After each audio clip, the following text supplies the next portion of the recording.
있을 때만 해도 충분히 치료를 시급히 요하는 그런 상태였다는 게 확인이 되는 것 같습니다. 그럼에도 불구하고 사실상 보호소에서 이분의 치료를 방치하고 있었던 것이 아닌가.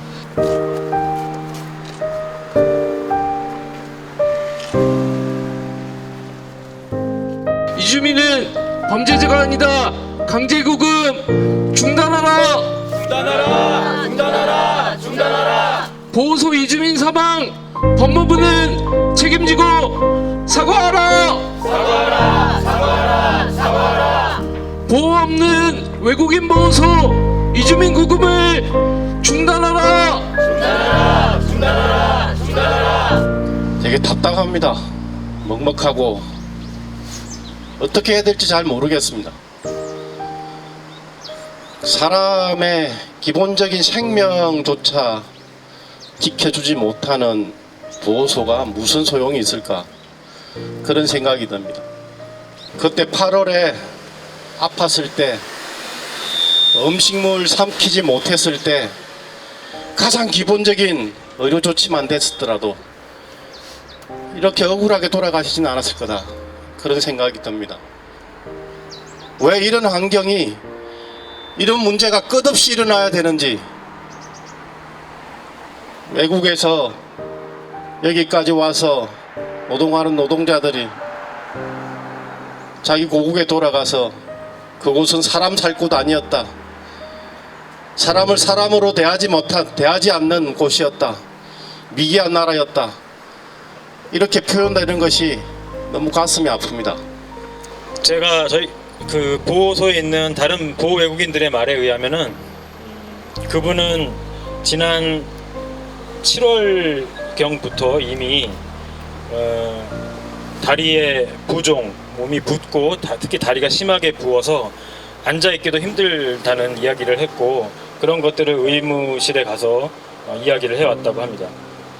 그리고 사망하기 한 달 전부터는 음식을 삼키면 다 구토가 나서 커피 믹스나 사탕 같은 것만으로 지내왔다고 합니다.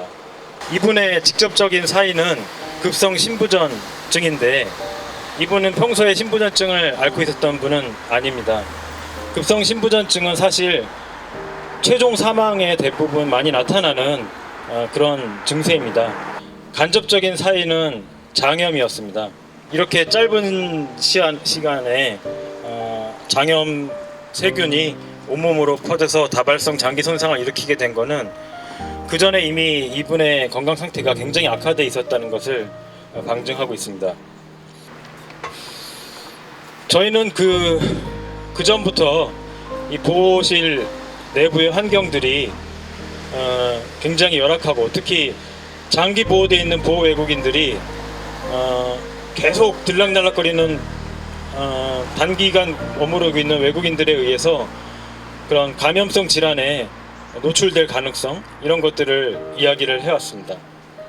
하지만 보호소의 의료시설은 아주 짧게 보호되어 있는 보호 외국인들을 기준으로 만들어진 시설이고 운영되고 있다 보니까 화성 외국인 보호소 같은 경우에는 단 한 명의 의사가 400에서 500명의 보호 외국인들을 진찰하고 있고, 그것도 주말이나 야간에는 당직 의사가 없어서 비전문 의료인이라고 할 수 있는 그냥 보호소 직원들이 판단을 해서 응급하면은 후송을 보내고, 그렇지 않으면은 진통제나 수면제 같은 거를 주는 정도입니다. 이렇게 보호소 내에 열악한 의료 환경, 그리고 그렇다고 외부 병원과의 긴밀한 협력 관계도 제대로 갖춰져 있지 않은 점, 또한 외부 병원 진료를 받기 위해서는 보호소의 허락과 또한 본인이 100% 자비로 부담을 해야 되는 경제적 사정, 이런 것들이 다 맞물려서 이런 상황들이 벌어진 거라고 생각이 됩니다.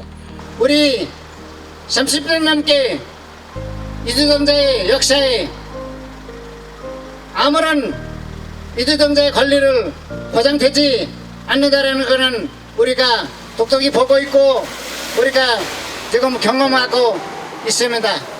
최소한의 권리, 건강하게 한국에 살 수 있는 권리, 아프면 치료받을 수 있는 권리 보장되지 않고 있습니다. 모든 보호소에 있는 동자들이, 거기 있는 이주민들이 제대로 된 치료를 받을 수 있어야 합니다. 외국인은 단지 미등록 체류라는 이유만으로 강제퇴거 명령을 받을 수 있고, 강제퇴거 명령이 발부되면 바로 보호명령이 발부됩니다. 이로 인해서 이제 보호명령으로 인해서 이제 보호소에 구금이 되는 것인데요. 구금에 대해서 출국관리법이 뭐라고 규정했냐면 송환할 수 있을 때까지 보호할 수 있다라고 구금되어 있습니다. 특히 이제 난민 신청자들이 이제 문제인데요. 난민 신청자들이 난민 인정 절차를 진행하게 되면 3년, 4년, 길게 5년 이렇게 절차를 진행하게 되는데, 그 기간 동안에 법무부는 외국인에게 너희 나라로 돌아가라 라고 말을 하면서 계속 구금 상태에 둡니다. 난민 신청자들은 본국으로 돌아가면 위험하기 때문에 돌아갈 수 없는 상황이 있기 때문에 어쩔 수 없이 계속 구금되는 상황이 되고, 그렇게 되어서 장기간 5년 막 이렇게 구금되시는 분들이 있고, 이렇게 이 외국인 구금에 대해서 출입국 이제 법무부나 출입국 외국인청의 재량이 너무나 큰데 이에 대해서 통제할 수 있는 그런 법도 없습니다. 그렇기 때문에 더욱 외국인의 구금이 쉽게 일어나고 있는데요.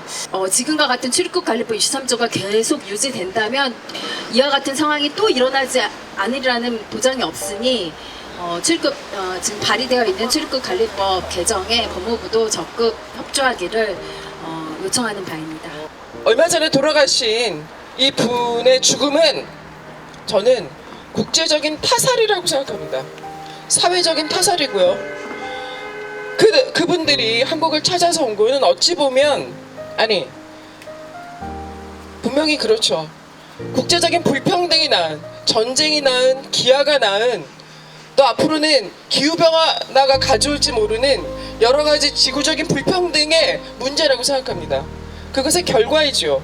그렇다면 세계 경제 10위권에 육박해 있는 한국은 충분히 그들을 보듬어 안고 국제적인 지위에 걸맞는 그런 정책을 취해야 될 것입니다. 저는 법무부가 이 문제에 대한 적극적인 사과와 함께 책임지는 자세로 일관하기를 바랍니다.